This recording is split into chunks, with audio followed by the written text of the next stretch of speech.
Hello. Today I am going to explain chapter 10 of NCERT Standard 10, and the chapter is about reflection and refraction. Reflection and refraction. So what is a reflection and refraction? So reflection is simply the bouncing back of light in the same medium. But refraction requires two or more than two mediums it is here.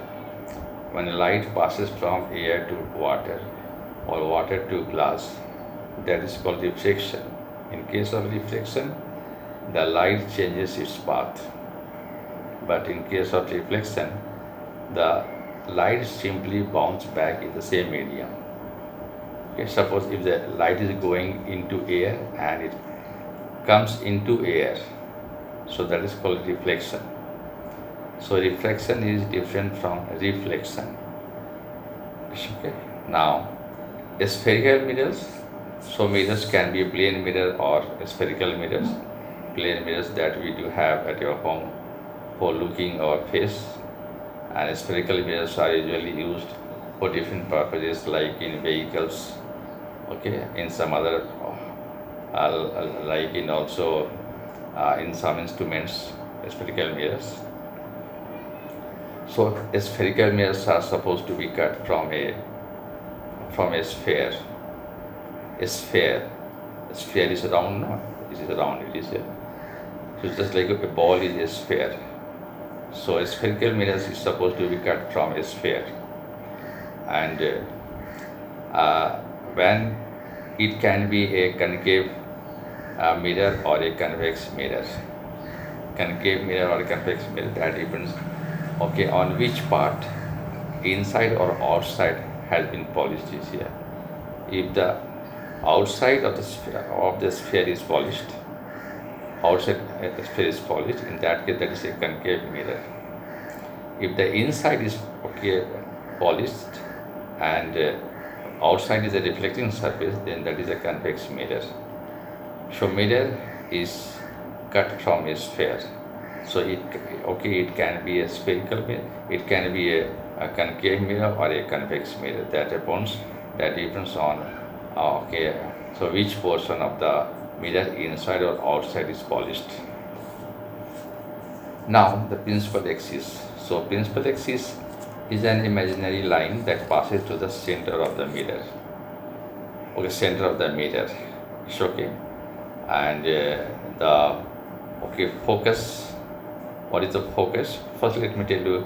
Before focus, let me tell you about the radius of curvature. So radius of curvature, okay, is situated on the principal focus. It is here, and that is equal to a radius of the sphere from which the mirror has been cut.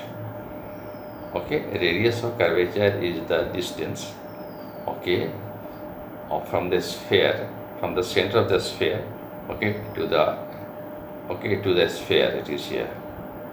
Okay, so that is on the principal axis. That is the principal axis. It is here now.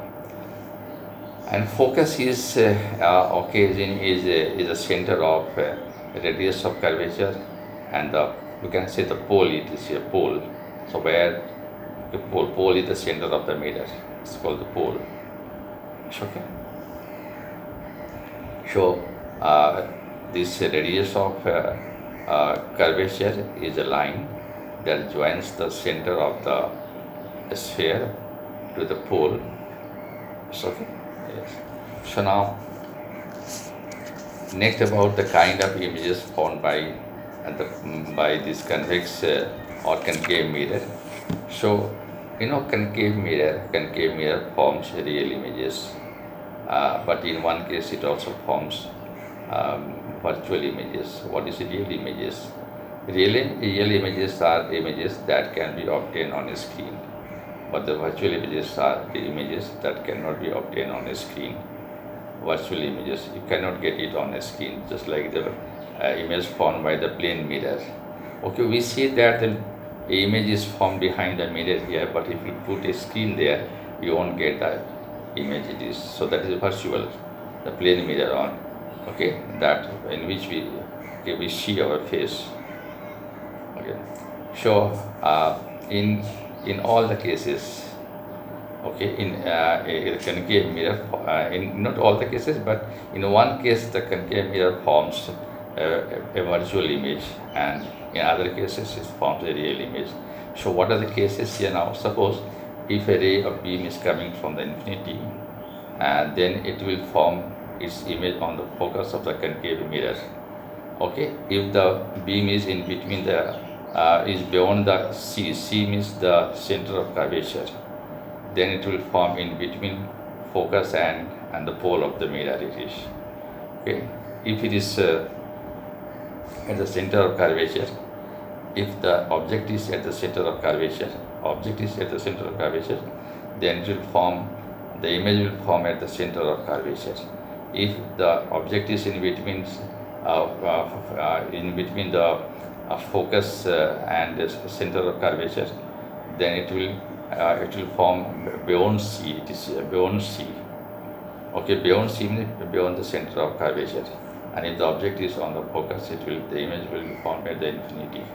And if the image is kept in between focus and the pole, then that will form the virtual image. It will form behind the mirror, not in front, but behind the mirror, and that will be the virtual image, because behind the mirror means just as we see the image formed by the plane mirror. Okay, so this is the case now here. But in case of concave mirror, okay, I just have explained you. But in case of this convex mirror, it always form virtual image. It is never real. It always form virtual image. It seems as if the real image is formed, but that image is not real one. Just like the plane mirror also form virtual images. Okay, in the next video I'll explain in all the cases this virtual image is formed by convex mirror, right? Okay.